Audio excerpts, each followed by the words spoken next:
Namaste. Welcome to Wellness UAE. We have been discussing how we can get through this pandemic with yoga. Welcome to Ms. Lalita Vishwanath. Thank you for coming to our show. Namaste. So last week we were discussing breathing exercises. So this week I would like to ask you, in terms of postures, asanas, do you recommend any that will boost our immunity? Well, yes, we have all the chest opening asanas empower the lungs, strengthen the lungs, stretch the chest area, and therefore the immunity goes up. One of the best practices that you can incorporate on a day-to-day life is the Surya Namaskar, or what we call as sun salutation. Sun salutation is a series or sequence of postures integrated with breath. The practice of sun salutation will be the best when it's done in the morning during the sunrise, or even better would be if you can go out in the open and practice your sun salutation. And now, since the lockdown last March, online classes have been mushrooming all over the city. Even Pratimoksha has online classes. So is yoga something that can be taught online? Well, flexibility and adaptability is a key feature of yogic discipline. Having said that, the ability to change with time is one of the beautiful lessons that any yoga practitioner or a teacher should be learning. Online classes, as we all know, has its limitation. The teacher is not able to go and correct the students, but it's the best possible solution that we can have in today's time, where the pandemic itself requires for strengthening and keeping a healthy lifestyle. The second thing is, if the studio or the gym maintains a good hygiene protocol with safety as the paramount, then you could probably think of hybrid classes, where you have classes online as well as on-site lessons. And the bottom line is, you always would want to learn yoga, especially if you're a beginner. You always would want to learn yoga directly under the guidance of a teacher. So if you're considering visiting a studio, make sure that you are safe and you're maintaining social distancing, and the place that you choose is a safe environment for you and your people around as well.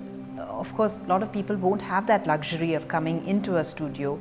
So in terms of online classes and when they are doing their home practice, are there any things that they should be aware of, that they should be very careful of while practicing at home? There are 3 golden tips that I can suggest. One of them being, try not to hyperextend or hyperflex, because when you're doing virtual lessons or even a practice at home, remember there's no teacher to come and correct you or help you while you're injured. So go carefully with your practice, be careful.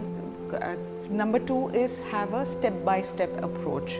So when the teacher is guiding you through, don't be in a hurry to achieve the postures in a short span of time. Number 3 would be a consistent practice. Be consistent with your classes so that the teacher is also aware how much of practice you've done and how much she can progress you with, as well as you are also in a state to progress with your teacher's recommendations. Now, the mask has been with us since the lockdown. We have been using it for people in the office. It's like 8 to 10 hours a day. What do you see has been the impact of the prolonged use of mask on our lungs? There is no doubt that prolonged use of mask has its impact on its immune system and the respiratory system. So there is a simple advice that we can all follow, is when you're sitting in a closed environment and for a long period of time, just get up, go to the balcony or the window side, take a breath of fresh air, go down to your building quadrangle or the parking lot, and whenever you feel it's safe to do so, considering the government guidelines and the safety of public safety, remove the mask and take a 5-minute stroll, come back to your seat and resume your work. That is the first thing that we can do. Secondly, do your breathing exercises. Try not to miss even a single day. Get up in the morning, make it a practice to do at least 5 to 10 minutes of breathing exercises, or come back from your work, do your breathing exercises for 5 to 10 minutes. These are 2 things that you can follow to improve your lung capacity, deter the effects of prolonged usage of masks. Thank you so much, Ms. Lalita. That's all we have time for today, but we hope you will tune in next week when we upload the next segment of this show. Please like our video, subscribe, comment below, and till we meet again, stay safe and stay healthy.